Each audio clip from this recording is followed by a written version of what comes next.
हिंदवी स्वराज्याचे सरसंस्थापक छत्रपती शिवरायांना मानाचा मुजरा करतो। भारतीय राज्यघटनेचे शिल्पकार भारतरत्न डॉक्टर बाबासाहेब आंबेडकर यांना मानवंदना अर्पित करतो। आजच्या आपल्या या कार्यशाळेमध्ये आपल्याला मार्गदर्शन करण्याकरता उपस्थित असलेले आपले राष्ट्रीय सहसंघटन मंत्री शिवप्रकाशजी, आपले महाराष्ट्राचे अध्यक्ष चंद्रशेखर बावनकुळेजी, कार्याध्यक्ष रवींद्र चव्हाणजी, सन्माननीय पंकजाताई मुंडे, चंद्रकांत दादा पाटील, प्रवीणजी दरेकर, माधवीताई नाईक, विजयजी चौधरी, विक्रांतजी पाटील, संजयजी केणेकर, राजेशजी पांडे, या ठिकाणी उपस्थित मंत्रिमंडळातील माझे सर्व सहकारी, सर्व आणि सर्व जिल्हाधिकारी भगिनी आणि बंधूंनो, आज दुपारपासून आपलं या ठिकाणी ही आणि एकूणच संघटन पर्वाच्या निमित्ताने संपूर्ण मार्गदर्शन आणि पुढची कार्यपद्धती देखील आपल्याला या ठिकाणी सांगण्यात आली आहे। आपल्या सगळ्यांना याची कल्पना आहे की देशामध्ये भारतीय जनता पार्टी एकमेव असा पक्ष आहे की जो प्रामाणिकपणे आपलं संघटन पर्व राबवतो। देशात प्रत्येक पक्षाला आपलं संविधान तयार करावं लागतं, ते संविधान इलेक्शन कमिशनकडे रजिस्टर करावं लागतं आणि त्या संविधानाच्या अनुरूप लोकशाही पद्धतीनं आपली पूर्ण रचना उभी करावी लागते। आपल्याला कल्पना आहे, हे जरी कायद्याने खरं असलं तरी अशा प्रकारची संपूर्णपणे लोकतांत्रिक पद्धतीनं संविधान अनुरूप व्यवस्था उभा करणारा जर कुठला पक्ष या देशामध्ये असेल तर तो एकमेव पक्ष म्हणजे भारतीय जनता पक्ष। आणि या संपूर्ण संघटन व्यवस्थेचा भाग म्हणून आपण सुरुवात ही प्राथमिक सदस्यांपासून करतो। आपल्याला माहिती आहे की देशामध्ये प्राथमिक सदस्यतेची मोहीम संपली, पण ती ज्यावेळेस सुरू झाली त्यावेळेस आपल्या निवडणुका होत्या आणि म्हणून आपण केंद्रीय भाजपला विनंती केली होती आणि केंद्रीय भाजपने हरियाणा असेल, महाराष्ट्र असेल, अशा झारखंड असेल, 4 राज्यांना सूट दिली होती की त्यांनी त्यांच्या निवडणुकीनंतर हे करावं। आणि म्हणून देशभरामध्ये जवळपास संघटन पर्व संपुष्टात आलंय, वेळ मिळालेला आहे। आणि मला अतिशय आनंद आहे की आपले अध्यक्ष चंद्रशेखर बावनकुळेजी यांनी केंद्राला सांगितलं की महाराष्ट्र 1.5 कोटी प्राथमिक सदस्य तयार। या पक्षाचा मोठा विस्तार 2014 साली आपले अमितभाई शहा हे अध्यक्ष झाल्यानंतर जगातला सगळ्यात मोठा पक्ष भाजपला बनवायचा आहे असा निर्णय घेऊन आपण संघटन पर्व सुरू केलं आणि देशामध्ये 11 कोटी सदस्य केले। चीनच्या कम्युनिस्ट पक्षाचा 7 कोटीचा रेकॉर्ड मोडून 11 कोटी सदस्य करून जगातला सगळ्यात मोठा पक्ष हा आपण 2014-15 साली झालो। आणि त्यानंतर त्याही वेळी महाराष्ट्रामध्ये जवळपास 1 कोटी सदस्य आपण त्या काळामध्ये करू शकलो होतो। आता स्वतः रेकॉर्ड मोडलेला आहे। शिवप्रकाशजी नेमका आकडा सांगतील, पण माझ्या माहितीप्रमाणे 13 कोटीपेक्षा जास्त सदस्य आता देशामध्ये भारतीय जनता पक्षाने केलेले आहेत। अर्थात आपले आता त्यात ॲड होत जातील आणि त्यात मला या गोष्टीचा आनंद आहे की 98 लाख सदस्य आजपर्यंत आपण केले आहेत। म्हणजे पुढच्या 2 ते 3 दिवसात आकडा आपण पार करू। आणि काही जिल्हे आणि काही मतदारसंघ अद्याप मागे राहिले आहेत, त्यांनी थोडं लक्ष घातलं तर हा 1.5 कोटीचा आकडा पार करून 1.25 कोटीपर्यंत आपण जाऊ शकतो, एवढी क्षमता आपली आहे. पण 1.5 कोटीचं टार्गेट तर भारतीय जनता पार्टी महाराष्ट्र निश्चितपणे पूर्ण करेल. मला याही गोष्टीचा आनंद आहे की आज आपण ज्या आमदारांनी उत्तम काम केलं आणि ज्या जिल्ह्यांनी उत्तम काम केलेलं आहे त्यांचा सत्कार केला आणि त्यांनी जे बघितल्यानंतर करण्यासारखं आहे, हे करता येत आहे, हे आपल्या सगळ्यांना पटतं आहे. मला असं वाटतं की याच्यात सगळ्यात चांगली ऑब्जेक्टिव्हिटी काय आहे तर खोटी मेंबरशिपच करता येत नाही. आणि उभी केली आहे की खोटी मेंबरशिपला वावच उरलेला नाही. त्यामुळे जो लक्ष घालेल आणि जो डिसेंट्रलाइज मॅक्सिमम करेल, जास्तीत जास्त लोकांना इन्व्हॉल्व करून घेणं. मला रोज 7-8 लोकांचे तरी मेसेजेस असतात, आम्ही 1000चा आकडा पूर्ण केला आणि ते आपलं ते सर्टिफिकेट पाठवतात. मला अतिशय आनंद होतो की 1000 जे काही एका ID वरून आपल्याला करता येतात. आता काही लोक तर मेसेज करून राहिले की भाऊ 2500 करून द्या, तुम्ही ती 1000ची हे वाढवून द्या, आम्हाला 2500 करायची आहेत. त्यामुळे हा जो काही उत्साह काही कार्यकर्त्यांमध्ये पाहायला मिळतो तो अत्यंत महत्त्वाचा आहे. अर्थात हे सगळं होत असताना काही मतदारसंघ अजूनही 20,000च्या खाली आहेत. तर त्यांची नावं आपण घेतलेली आहेत, त्यांच्याशी आपण चर्चा करतोय. थोडं लक्ष घातलं काही याच्यामध्ये कारण थोडं लक्ष घातलं तर भाजपची यंत्रणा आणि भाजपचे कार्यकर्ते हे इतके सक्षम आहेत की थोडी प्रेरणा दिली, थोडी यंत्रणा लावली, थोडं पाठपुरावा केला तर कुठलाच मतदारसंघ 50,000च्या खाली राहूच शकत नाही. ही भाजपची आज महाराष्ट्रामध्ये ताकद आहे. ज्या भाजपने 149 किती जागा लढलो आपण, 149 आणि 149 जागा लढून 137 आमदार आपले या ठिकाणी निवडून येतात, म्हणजे काय ताकद आपली आहे याचा विचार आपण सगळ्यांनी केला पाहिजे. एवढा शक्तिशाली पक्ष आहे, जनतेचं एवढं समर्थन आहे. आता समर्थन देणाऱ्यांना परिवर्तित करून घेणं आपल्याकरता अत्यंत महत्त्वाचं, अत्यंत लाभाचं आहे. म्हणून मला असं वाटतं की आता पुढचे 15 तारखेपर्यंत, म्हणजे आता आज तारीख किती 4, जवळपास 10-11 दिवस आहेत. 10-11 दिवसामध्ये म्हणजे रोज 5 लाख आपल्याला आता सदस्य करावे लागतील. ते जर आपण केले तर 15 तारखेपर्यंत 1.5 कोटीचा आपला हा जो काही टप्पा आहे तो आपण निश्चितपणे पार पाडू.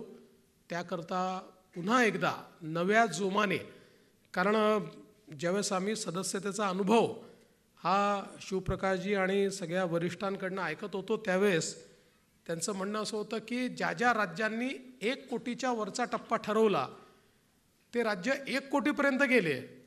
नंतरचे जे आहेत त्याच्याकरता त्यांना उशीर लागला, वेळ लागला, थोडं शिथिलता त्यांच्यामध्ये आली. मला असं वाटतं की महाराष्ट्रात ही शिथिलता येणार नाही, हा मला विश्वास आहे. हा 1.5 कोटीचा टप्पा आपण पूर्ण करू आणि त्याच्यासोबत आता आपण सायमल्टेनियसली सक्रिय सदस्यता सुरू केलेली आहे. आपल्याला कल्पना आहे की आपल्या संविधानाने प्राथमिक सदस्य होण्याकरता सगळ्यांना मुभा दिली आहे. कोणालाही प्राथमिक सदस्य करता येतं, पण पक्षामध्ये ज्याला पदाधिकारी व्हायचं आहे किंवा पक्षामध्ये ज्याला लोकप्रतिनिधी व्हायचा आहे तो सक्रिय सदस्य असणं गरजेचं आहे. सक्रिय सदस्याचा अर्थ त्यांनी या ठिकाणी एक प्रकारे भारतीय जनता पक्षाचं सक्रिय कार्य करायचं मान्य केलेलं आहे.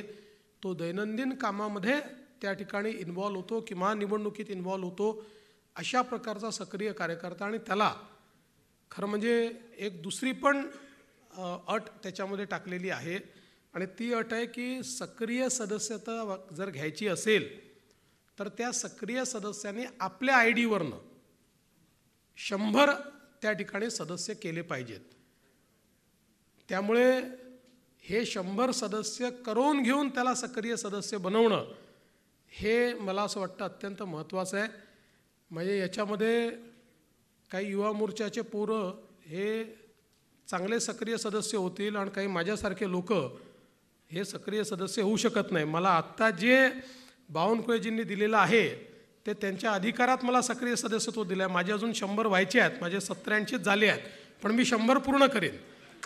मी बावनकुळेजी आज जरी विशेष अधिकारातलं मी आपल्याकडनं हे सक्रिय सदस्यत्व स्वीकारलं असलं तरीही मी माझे 100 पूर्ण करेन. थोडेसेच राहिले आहेत, 30-32च राहिले आहेत, ते मी करून टाकीन आणि ते पूर्ण करीन.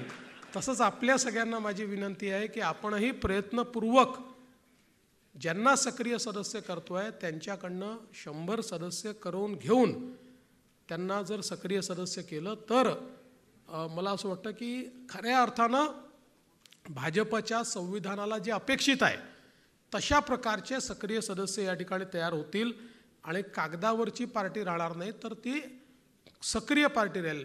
जसं आपण सदस्यता मोहिमेमध्ये कुठेही डुप्लिकेशन किंवा कुठेही काय म्हणतात चुकीचं काम झालं नाही, प्रामाणिकतेने झालं, तसंच आता सक्रिय सदस्यांचं देखील अतिशय प्रामाणिकतेने आपण सगळ्यांनी केलं पाहिजे. कारण ते झाल्यापासून बरोबर बूथचं गठन करायचं आहे, मग त्याच्या पुढची इकाई, मग त्याच्या पुढची इकाई, या प्रत्येक ठिकाणी जी माणसं इन्व्हॉल्व होणार आहेत ही प्रत्येक व्यक्ती सक्रिय सदस्य असली पाहिजे. त्या दृष्टीने ही सगळी प्रोसेस आपण पूर्ण करूया, याबद्दल माझ्या मनात कुठलीही शंका नाही. निश्चितपणे एक प्रकारे भारतीय जनता पक्षाला लोकांनी जे मॅन्डेट दिलेलं आहे या मॅन्डेटला अनुरूप असं संघटन, कारण बावनकुळेजींनी मगाशीचा उल्लेख केला, शेवटी सत्ता जी असते त्या सत्तेचं जनतेशी जो काही संवाद असतो त्या संवादाचं उपकरण म्हणजे आपलं संघटन असतं. संघटन जेवढं मजबूत आहे, जेवढं सक्रिय आहे, तेवढी सत्ता ही समाजापर्यंत पोचते. समाजापर्यंत पोचण्याचं सेतूचं काम हे आपलं संघटन त्या ठिकाणी करत असतं. आणि म्हणूनच आता बावनकुळे साहेबांनी ज्या जिल्ह्यांमध्ये आपल्याला पालकमंत्री देता आले नाहीत तर आपल्या काही मंत्र्यांना त्या जिल्ह्यांमध्ये संपर्क मंत्री म्हणून, कारण अनेक वेळा मग त्या जिल्ह्यातल्या पदाधिकाऱ्यांचं म्हणणं असतं की बाबा आता आम्ही पहिला संपर्क कोणाशी करायचा, तर त्याकरता आपण हे संपर्क मंत्री दिलेले आहेत की ज्यांच्या माध्यमातनं ज्या जिल्ह्यांमध्ये भाजपचा पालकमंत्री नाही त्या जिल्ह्यातले कार्यकर्ते त्या संपर्क मंत्र्याच्या माध्यमातनं आपले जे काही म्हणणं असेल, काही आपल्याला काम करून घ्यायचे असतील, काही जनतेच्या समस्या मांडायच्या असतील, जनतेचे काही विषय सोडवायचे असतील तर ते विषय आपल्याला त्या माध्यमातनं निश्चितपणे सोडवता येतील. मी आपल्याला या निमित्ताने एवढंच सांगतो की आपल्या शासनाने महाराष्ट्रामध्ये अतिशय गतिशीलतेनं काम सुरू केलेलं आहे आणि मला विश्वास आहे की एक जो परिणामकारक बदल हा जनतेला आपल्याला दाखवायचा आहे. मागच्या आपल्या टेन्युअरमध्ये आपल्याला 2.5 वर्ष मिळाले, पण ते 2.5 वर्ष खूप ज्याला असं म्हणतात संघर्षाचे होते, जरा 2020ची मॅच चालली होती. पण आता असं नाही, आता मूलभूत अशा प्रकारचं परिवर्तन करण्याकरता आपल्याला वेळ देखील या ठिकाणी आहे, तेवढं मॅन्डेट देखील आपल्याकडे आहे. त्यामुळे त्यानुसार एक चांगलं परिवर्तन लोकांच्या जीवनामध्ये करण्याच्या दृष्टीनं आपलं सरकार काम करत आहे आणि त्यामध्ये संघटनेचं जेवढं जास्तीत जास्त इन्व्हॉल्वमेंट असेल, संघटना जेवढी पाठीशी उभी राहील तेवढं आपल्याला जनतेपर्यंत पोचण्याला एक मोठा फायदा मिळेल. त्या दृष्टीनं आपण सर्वांनी काम करावं ही आपल्या सर्वांना विनंती करतो. मग अशी बावनकुळे साहेबांनी सांगितलं की आता विशेष कार्यकारी अधिकाऱ्याचा नवीन GR निघाला आहे. त्यांनी उत्साहाने नावं घेतले, त्याचं व्हेरिफिकेशन करून घेतलं आणि विशेष कार्यकारी अधिकारी केले. काही जिल्ह्यांमध्ये 2.5 वर्षात एकही विशेष कार्यकारी अधिकारी झाला नाही.